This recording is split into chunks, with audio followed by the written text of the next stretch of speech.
How do you do, everyone? Logan Sennhauser here. Sennhauser Racing Team, Sheila, Champ Car, Miata, all the things. But today we're working on Bruce. Bruce, if you haven't seen the last few videos, newest addition to the fleet.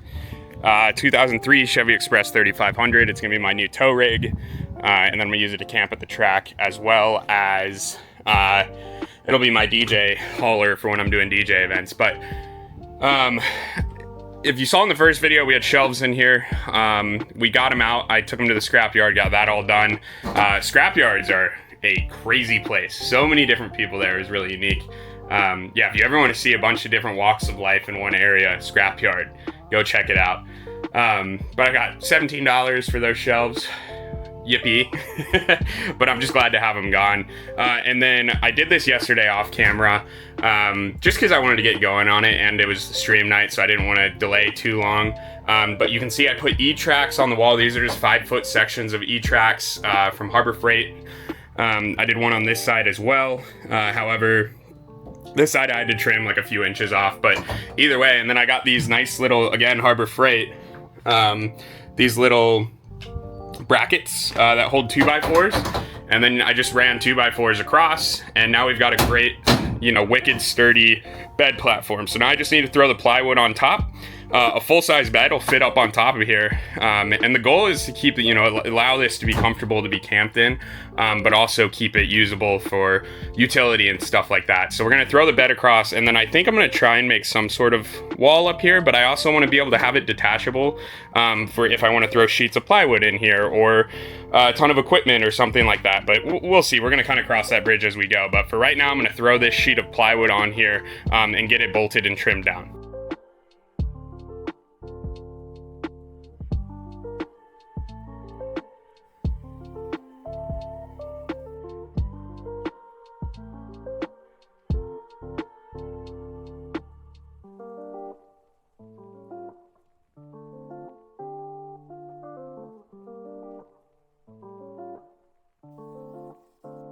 Look at that. It's so sturdy. It's so sturdy. Like, it ain't going nowhere. 54 inches wide. Let's check the length. Should be a little short. So it's 72 inches in length.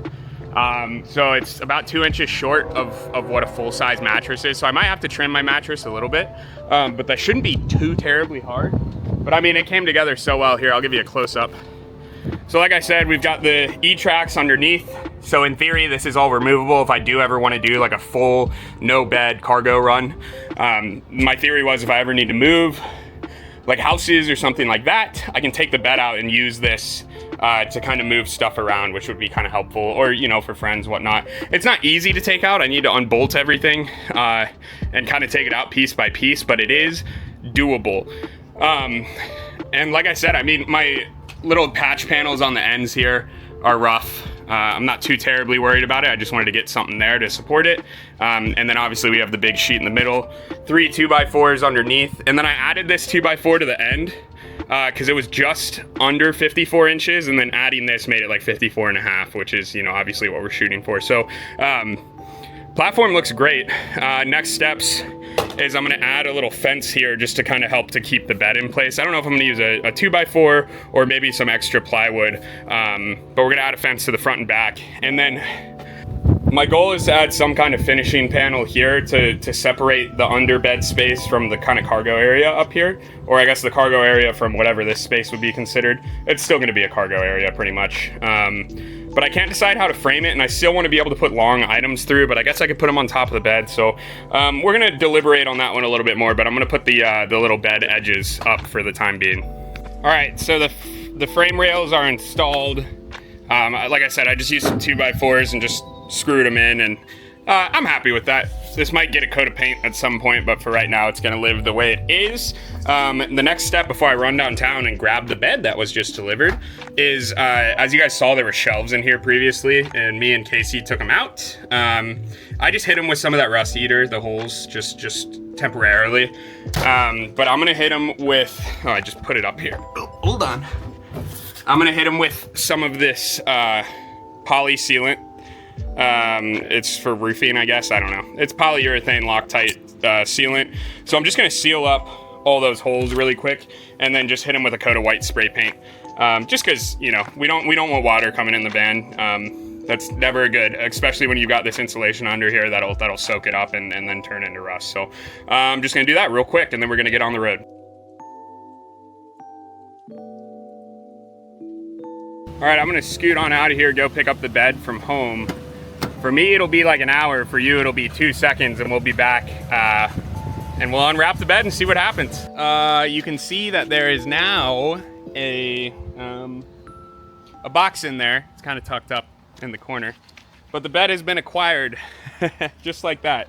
Like nothing, like no time has passed. That was a fun little trip home in rush hour traffic for me. So just give my hands a quick wipe down here, just to try and not get the mattress dirty right away.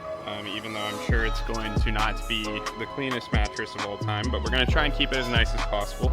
Then we're gonna unbox it and let it do the whole where it expands and hope to God that it fits right. I got medium high confidence, I think is where I'm about at right now.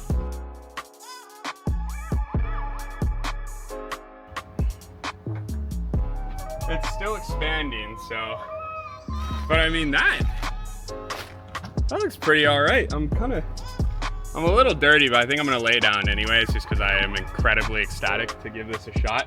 I was worried about roof clearance, but I mean, it's gonna be tight, but I think it's gonna be okay. So we'll go ahead and climb in, see what's what. Yeah! Oh my God. Dude, it is perfect. Oh, this is so good. Oh, I love it when a plan comes together. And just like that, JD's an all-in-one. Bruce has a bed, dude. Let's go. The width is perfect. Width this way. The length, a little long, but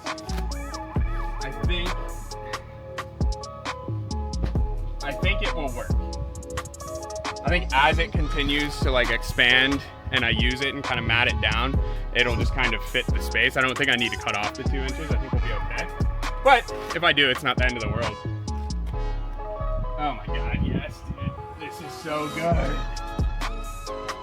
Okay, well, obviously very jazzed with how the bed came together. However, the one other thing I want to do while I'm here and thinking about it, addressed the rust situation. I don't know if I've shown this. I tapped away at this to see how bad it really was and then hit it with some rust-eating paint, like spray paint. And obviously it's not looking too good, but I want to really make sure I get all of it. So we're going to hit it with the grinder, take the paint back, make sure we get to good metal, and then we're going to mask it off, hit it with the rust-eating spray paint first, and then we're going to hit it with just some white generic spray paint just for the time being. I want to get it fixed properly, but this is just to keep it from spreading and getting way worse. So yeah, it should be interesting. I've never done anything like this before. We're just going to take a swing at it and see. I don't think I can make it worse, but I can definitely make it better, right? So yeah, let's get going.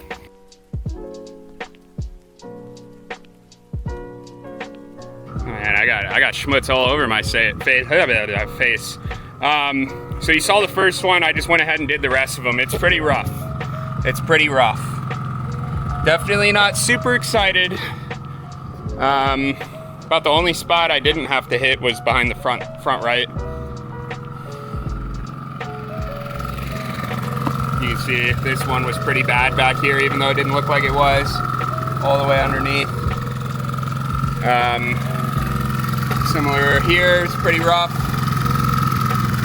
So, and then also up here, wasn't terrible, but I decided to take a look. And there's a few spots up here, so not super excited about that news. It's definitely not the best news because bodywork's not cheap, but I'm glad I'm at least trying to fix the issue a little bit right now. So, like I said, we're gonna hit it with the rust-eating primer, and it's not gonna be pretty. It's gonna be kind of a quick and dirty. But with the rust reforming Rust-Oleum primer, so it eats rust.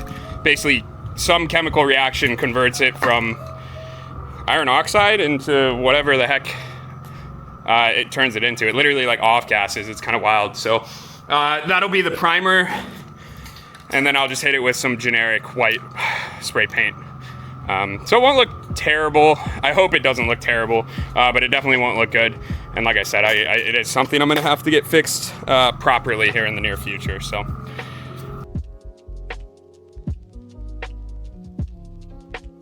I'm not happy, but I'm happy I took some sort of precaution to try and fix it. It looks like doo-doo, to be quite frank. I mean, I know the rest of the car is dirty, and I didn't blend it in at all. But I mean, you can just tell it just looks pretty rough. So, I mean, as it also gets worn in and gets dirty and stuff, it'll look a little better. I mean, I didn't take my time with it. I just kind of did quick and dirty just to get it fixed. Like I said, the goal is to take it and get it done professionally. I just didn't want it to get any worse until I get that done. So, you know, these are the precautions I took. I mean, you step back here, it's not crazy obvious, but I don't know. You guys know, I mean, I don't know. You guys have seen my Miata. It's not the prettiest thing, but I like my vehicles to be functional, but you know, I do want them to look halfway decent, and I'm not super jazzed with that repair. But like I said, I did what I did with the tools I had. So yeah, that's that. But with that being said, like I said, the bed turned out great. I'm super stoked on that. So that's huge. And then next steps to get the van ready for Mid-Ohio next month are, I got to put a hitch on it. I got to put an exhaust vent on it. I'm not gonna be able to afford AC, again, just because I kind of put all my funds towards getting a van. So AC is gonna be on the back burner, but we're gonna put a max air fan in there that does, it is temperature controlled. That's the biggest thing I want, is just something that won't just stay on continuously. It'll turn on to get it to a certain temperature and then turn off. Or if it can't get it to that temperature, it'll just stay on. But it's not supposed to be crazy hot Mid-Ohio for the track day, so I think just a vent fan should be okay. And then, like I said, maybe over the winter, maybe late summer, I can actually install a proper AC system. So with that being said, that's about all I got today. I'm gonna start getting cleaned up. I need to get some dinner. I can't wait to take a shower. And I think we're gonna do a stream tonight. I've only been doing Mondays for the past few weeks just because I've been really focused on making this happen. But you know, I got a lot of stuff done today. And I'm hungry, so I'm gonna head home. But thanks for watching, y'all. Again, you know, think about subscribing, think about liking the video if you enjoyed, and you wanna see more of this content. We do racing, now we do van life stuff. We do sim racing, so everything kind of car related is kind of what this channel is. So yeah, think about sticking around. If you have any questions or comments, leave them below, and socials are linked below too. So cheers, y'all. We'll see you on the next one. Bye.